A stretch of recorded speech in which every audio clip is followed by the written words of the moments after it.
kalian nonton video ini, jangan lupa subscribe ya, karena subscribe itu gratis. Kemudian nanti jangan lupa juga like dan komen video ini ya. Sekali lagi jangan lupa subscribe. Assalamualaikum warahmatullahi wabarakatuh teman-teman. Balik lagi sama Kang Ida di Kang Ida 93 channel. Kembali Pangeran Diponegoro. Kalau kemarin kan video yang kemarin itu tentang sandi atau untuk koordinasi pasukan dan keturunan Pangeran Diponegoro. Ini kita rangkum secara singkat takdir perjuangan Pangeran Diponegoro. Jadi Pangeran Diponegoro sendiri nama aslinya yaitu Raden Bendoro Raden Mutahar. Kemudian pada saat dihitan dirubah kembali menjadi Raden Bendoro Raden Mas Ontowiryo. Terus kemudian berganti nama kembali pada saat menikah menjadi Bendoro Pangeran Haryo Diponegoro Lurah Pangeran ya. Kemudian lebih dikenal dengan nama Pangeran Diponegoro yang berarti pemimpin sebuah negara. Di dalam diri beliau sebenarnya ada beberapa yaitu ada dari Jawanya, beliau keturunan dari Prabu Brawijaya kelima, yaitu raja terakhir dari Majapahit. Kemudian ada darah keturunan dari Bandanaira, yaitu Maluku. Kemudian ada masih keturunan Mesir. Ada keturunan lagi sebenarnya dari Sunan Gunung Jati, teman-teman, Sunda. Yaitu beliau ada darah Sundanya masih ada kalau diruntut, cuman kali ini secara garis besarnya saja ya, dari Sunda. Kemudian dari Hadramaut, Yaman, Tarim. Kemudian ada juga dari Samarkand ya, negara Samarkand. Semasa kecil beliau dididik oleh nenek buyutnya, yaitu beliau dibesarkan di Puri Tegalrejo, dididik langsung oleh nenek buyutnya, karena pesan dari Sri Sultan Hamengkubuwono ke-1 sendiri, cicitnya ini nanti akan memberikan kerusakan yang lebih besar dari Pangeran Mangkubumi ya, atau Sri Sultan Hamengkubuwono pertama. Kemudian beliau itu di sana mempelajari beberapa kitab ya kan. Ada juga salah satu naskah atau serat, yaitu Serat Amir Hamzah, halaman kan 3040 halaman, tebal sekali, dan naskah itu dipersembahkan untuk Putri Agung Tegalrejo atau nenek buyutnya pada saat itu, disusun oleh para pujangga sebagai hadiah untuk seorang Putri Agung Tegalrejo. Dididik di sana, kemudian jadi sangat kental ya darah perjuangannya, terus karakter seorang pejuangnya dari Pangeran Diponegoro. Sebenarnya Pangeran Diponegoro itu dipersiapkan sebagai calon Sultan yang keempat, Sri Sultan Hamengkubuwono yang keempat, namun beliau menolaknya karena beliau sadar diri bahwa sebenarnya beliau bukan dari seorang permaisuri, tapi hanya sebagai seorang selir. Jadi beliau menolaknya dan merekomendasikan adiknya dari istri seorang permaisuri. Beliau lebih memilih untuk menjadi seorang pejuang. Teman-teman, perlu diketahui juga Pangeran Diponegoro itu di Puri Tegalrejo itu, Puri ya, boleh jadi semacam kayak komplek, itu mempunyai 700 pembantu abdi, dan 70 diantaranya itu khusus untuk merawat kuda udah milik dari Pangeran Diponegoro. Jadi Pangeran Diponegoro itu bukan seorang pejuang yang berkekurangan, tapi beliau kaya. Dan di Puri Tegalrejo sendiri itu membawahi, kalau tidak salah, 300 kepala keluarga ya. Nah, 300 kepala keluarga. Dan perang dari Jawa sendiri dimulai pada tahun 1825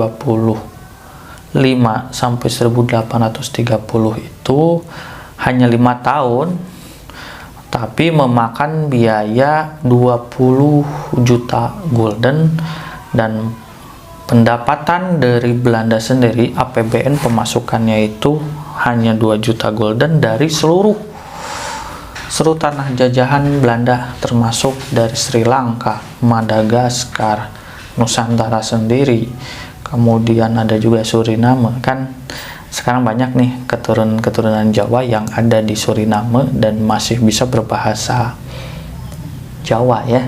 Jadi jelas jalur wilayah atau negara kekuasaan jajahan dari Belanda sendiri banyak. Dan kalau disatukan itu per tahun hanya 2 juta gulden, berarti kalau 20 juta gulden 10 tahun ya, itu biaya yang harus dibayarkan untuk memerangi seorang Pangeran Diponegoro ya. Kemudian juga Pangeran Diponegoro itu Belanda menderita kerugian material, kemudian juga serdadunya itu sebanyak 15.000 serdadu, dan 7.000 serdadunya itu berdarah asli Belanda. Sehingga dari 1827 Belanda harus membangun untuk membendungnya, untuk melawannya, membangun sebanyak 280 benteng yang terbentang dari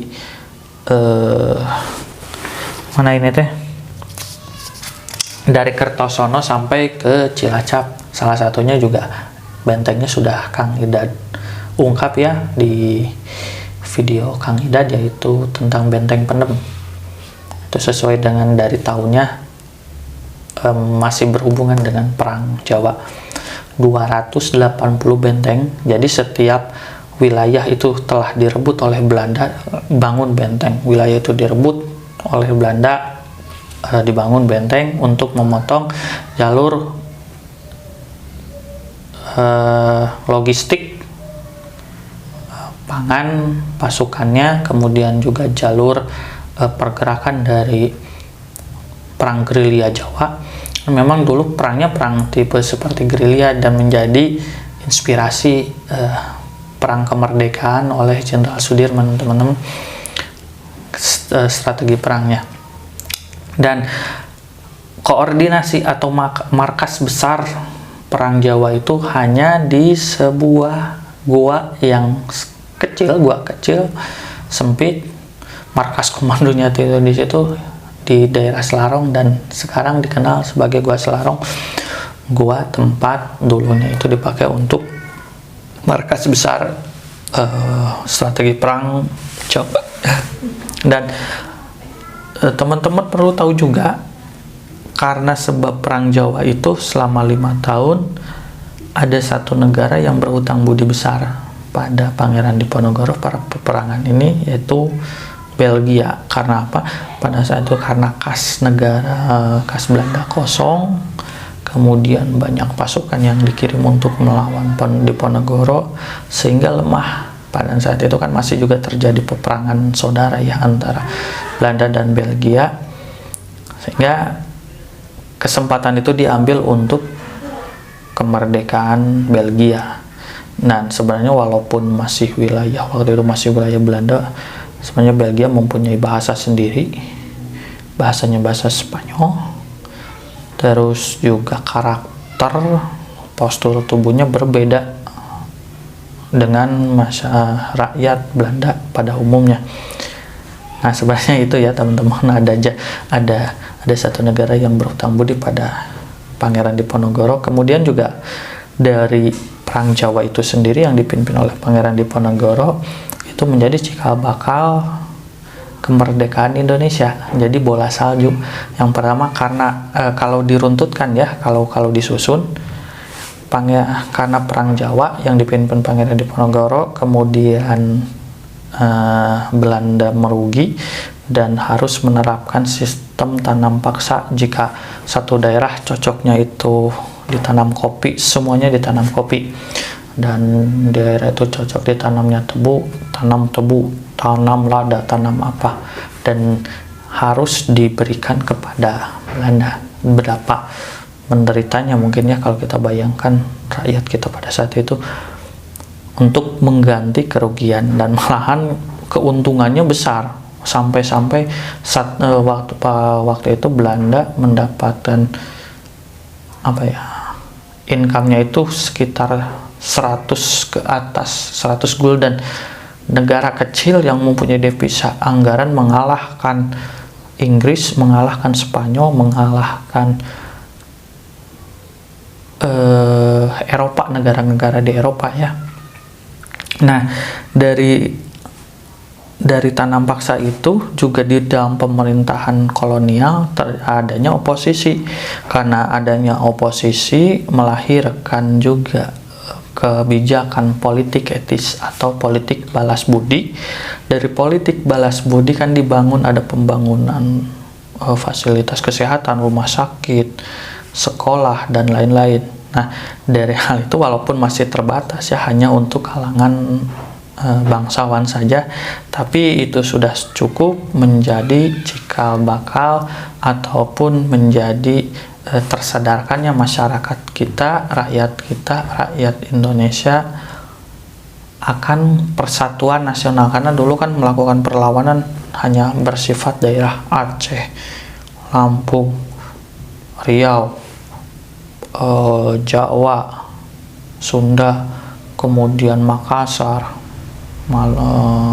Maluku, kemudian juga ada di Kalimantan, masuk di daerah-daerah lain gitu ya, di Madura, Bali. Nah, karena itu terbentuknya rasa persatuan nasional. Rasa persatuan nasional itu memuncak pada proklamasi kemerdekaan Indonesia yang diproklamasikan oleh Insinyur Soekarno pada saat itu kan, pada saat memproklamasikan belum menjadi presiden, dan kesananya menjadi seorang presiden pertama dari Indonesia. Namun teman-teman, nasib tragis harus dialami dari Pangeran Diponegoro sendiri karena tipu daya yang dulunya menjadi sahabat, pengkhianatan seorang sahabat yang menjadi benci kepada Pangeran Diponegoro, kemudian atas juga tipu daya oleh Belanda, sehingga Pangeran Diponegoro diajak berunding, karena perang sudah lama, menyebabkan kerugian yang besar, berdampak besar. 3 juta, kalau tidak salah 3 juta manusia mendapatkan dampak dari Perang Jawa ya. Karena hal itu sedikit juga Pangeran Diponegoro mau diajak berunding di Magelang, tapi perundingan itu bukan untuk berunding, tapi untuk menangkap Pangeran Diponegoro dan menjatuhkan Pangeran Diponegoro secara militer. Jadi harga dirinya dijatuhkan. Itu dari hal itu juga pada para pasukan dan abdinya itu ada yang diasingkan, ada yang menyebar dan menyembunyikan identitasnya. Kemudian berlanjut juga yang sebelumnya Kang Ida ceritakan, memasang kode, itu menanam sawo, tanaman sawo berjajar di halaman rumahnya. Kemudian kalau yang anak keturunannya juga ditambah dengan pohon kemuning.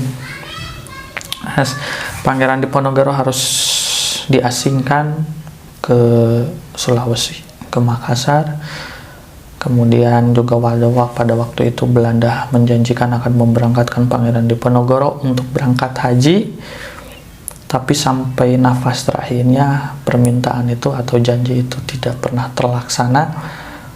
Pangeran Diponegoro meninggal dan dikuburkan di Sulawesi, itu tepatnya di Makassar. Makamnya itu juga karena postur tubuhnya besar, tinggi, makamnya juga tinggi, dan di sana itu panjang.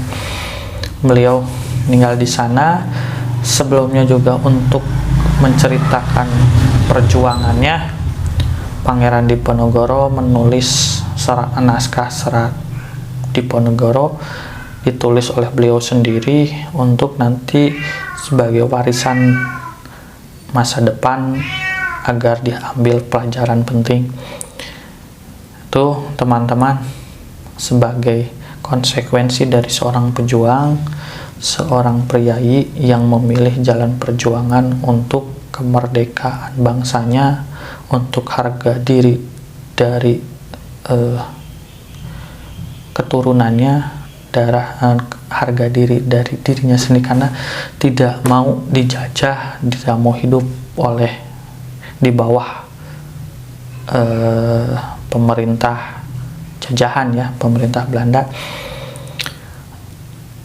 Itu teman-teman sedikit cerita atau sedikit ulasan rangkuman dari cerita ini. Kang Ida juga sebenarnya ambil dari beberapa referensi ya, yang disusun oleh Kang Ida dan ditulis sehingga adanya cerita ini. Itu saja teman-teman, semoga bermanfaat.